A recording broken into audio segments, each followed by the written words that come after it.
Hey everyone, today was going to be a no film, no makeup day. I was going to take the day off and just do whatever because it is 108 outside. It is officially 108 and I had no plans. I had no plans for makeup. I let my hair air dry after I washed it and everything else, and then look what came in the mail. This little beauty just showed up. Norvina palette from Anastasia, Beverly Hills, and I was screaming. I was like, okay, I've got to film. I've got to try this out. I cannot wait to get these purples on my eyes, and they are so beautiful. The palette is worth it. Once again, it is that nice, soft, and fuzzy feel. This palette and the Soft Glam palette from Anastasia, those last two palettes that they've put out, have just knocked me out. They have been so beautifully put together. The colors are so beautifully curated. This one is beautiful. Look at the purples and the pinks. There's still plenty of other colors in there to play with. Plenty of warms, some transition shades, plenty of cools, plenty of golden tones. So you've got a lot of room in this one to play around. I'll show you how I applied this look today. So it does come with a little brush that Anastasia always includes, with a little blender on the end and then a little smudger on the other end. I used the smudger today to line under my eyes. So as soon as I got this palette, I'm like, I have to put this on my lid. This has to go on my lid. It is screaming electric purple and it has to go on my lid. These are beautiful colors. These are soft, wonderful blendy mattes. There is a lot of kick up on these mattes in this palette, a lot. So I'm having to, you have to kind of be careful, go easy, dip into it slowly, and you'll be okay. These colors, they're screaming at me. Let me swatch them for you. This color on the outside, this periwinkle, is just it. Here are the swatches. Aren't they gorgeous? These metallics here. This one is a little sheer, and so is this one here. Some of the mattes are a little sheer, like this pink. And this color called Soul.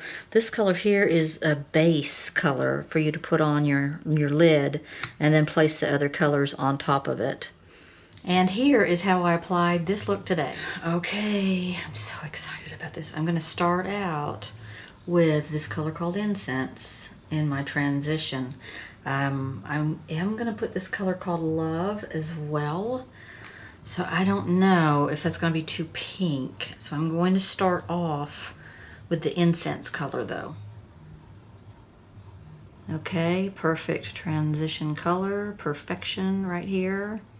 Buttery smooth matte, you guys, buttery smooth.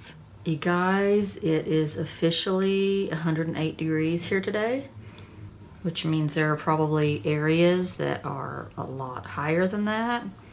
And they say, I think tomorrow it's going to be 110 officially. So I am not happy. We are trying our best to stay in the house and not go anywhere until well after dark. Okay, the color called Love. I'm going to put that over that whole area kind of. We'll see how pink it is. It is bubblegum pink. Look at that. And man, my brush is coated. This is kind of a satin. That really is a pretty color. It really is. I wasn't expecting it to be this pigmented. Seems like I just did a palette. It might have been the Fenty Beauty one, the Moroccan Spice, that had a pink in it like this that was not this pigmented. Pretty sure that was it. And this one is really pigmented, so just bringing a little more of that original transition color up a little tiny bit higher so that I can see it peeking out. That pink is really quite nice. It's like a mauve. All this. Okay, I'm going to put the color called Soul in my inner crease. I'm a little afraid of this color. It is very, very blue. It is way bluer than I would ever put usually on my eyes. And I don't want it to go gray. Okay, it's not going gray. It's quite blue. It is not going gray at all. A lot of these kind of colors, when you shear them out, will go gray, gray, gray. Gray on older skin, more mature women is not attractive. It makes one look quite elderly. This is going to be colorful, guys, I can tell you right now. I'm going to put the color called Celestial on my lid with my finger. Oh my, yes. Okay, it is Electric Orchid Purple.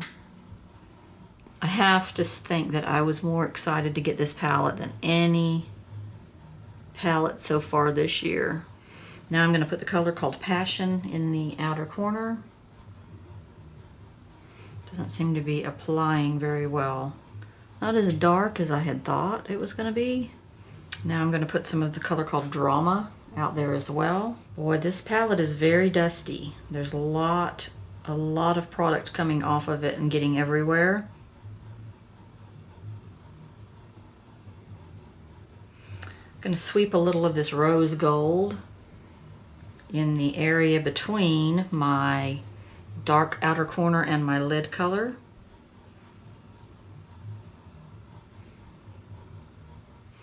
There's a color in this palette called Base. It's right here.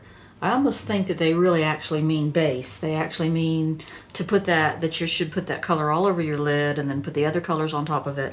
I'm going to use that up under my brow as sort of a highlighter. It's a satin finish, which is kind of different. And then I'm going to put a little of this Dreamer color on top of it. That is a beautiful satiny shimmering champagne. Okay, under my eyes I swept a little bit of this incense color. I actually did use the brush that came with the palette. I used this little smudgy end here, and now I'm dipping into the color called Passion on the end here. I'm putting that in my outer corner here, and it is absolutely beautiful.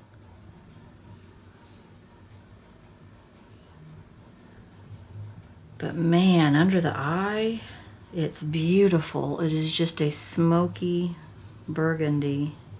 I think I'm going to just take a little of that Wild Child color on my pinky right there and just dot that right in here because it's really pretty. I forgot to do that earlier, and I think it needed to be seen. It needed to be applied. Wild Child. Look at how metallic that is right there. Just a little dab of it. How much metallicness you get out of these colors on this palette. They're just absolutely beautiful. I think this one and the Soft Glam, I think, are just really different looking palettes. I think have on my lips today a liquid matte lipstick from Huda Beauty. It's called Muse, and it's a purple that I use quite a bit. And on my cheeks, I did kind of a double-decker of two different highlighters. First of all, it was so funny. I'm doing this look and I'm like, I want a light gold highlighter, and then I want to put a highlighter on from this new palette I got from Laura Geller that's really purple, but I just want to put it right in the middle. And I'm thinking, what light gold? And I go in my drawer and I grab out the Anastasia Amrezy highlighter because it is just the #1 most wonderful gold highlighter. And it's funny because it's another Anastasia product, and I'm like looking at it and I'm like, I didn't mean to do that, but that's kind of odd. So I put that on first. I just swept that on, and then I touched right in the middle this color right here from the new Laura Geller Life Glows On highlighter palette. It's called an illuminator palette, actually. You get these 3 different little colors in there, and they're just enough. I mean, you just are not gonna, you're not gonna use these up, I don't think. Even though they're very small. Let me show you the 3 colors. When I saw the colors on here, I'm like, yeah, I gotta have that. Let me just umph that up a little bit. So what I did was I put this color called Opal Crush. They're just in the tiniest part of my highlight, and then the rest of the highlight is that Amrezy. But here are your 3 colors from this little palettelet, and I'm just loving them. But here they are. So you have Diamond Crush up here, which is a strong pink shift. And then this one's called Opal Crush. The middle gold one is called French Fizz. I guess I could have put that on and then put this on top of it, but I just wasn't thinking. So I grabbed that Amrezy, which I love. But look at those 3 just ethereal colors. Didn't want to do my whole cheek in that purple Opal Crush. I thought, nah, it's a little too much. But I think right in the middle, it's just cute. It's a little highlight there. A highlight of a highlight. What an incredible palette, you guys. Just, it's beautiful, and I love the soft texture. It makes it really easy to find in your palette drawer. When it's fuzzy like this, you can just see it and feel it right away. So other looks you could do with this palette. Let's see. Wow. Good lid color here. These three here are beautiful, but they're a little bit deeper lid colors if you want to go that way. You've got your transitions right here. This Love one is not too pink to be a transition, as I found out in this video. Another transition color here, and inner crease color here. Outer corners, of course, are right here. You could do some pretty halos with this. I would love to see this soul color all over a lid sometime. I think that would be really different. Put that, and then maybe pair it with this in the crease as sort of a cool tone there. I like the consistency in her palettes. They're all the same size. They're all coming out with this velvet on them. They make a really nice display in your palette area. All of them just kind of stacked together. They all look very cohesive. As a brand, it's very nice. So thanks for watching my video and checking out my channel. Remember, if you like me even just a little bit, then like and subscribe. I'm starting to get PR. I'm actually starting to get some PR boxes. So soon I have a PR unboxing to show you guys, and I'll show you the products that I got. So thanks for your support of my little channel, and I'll see you next time.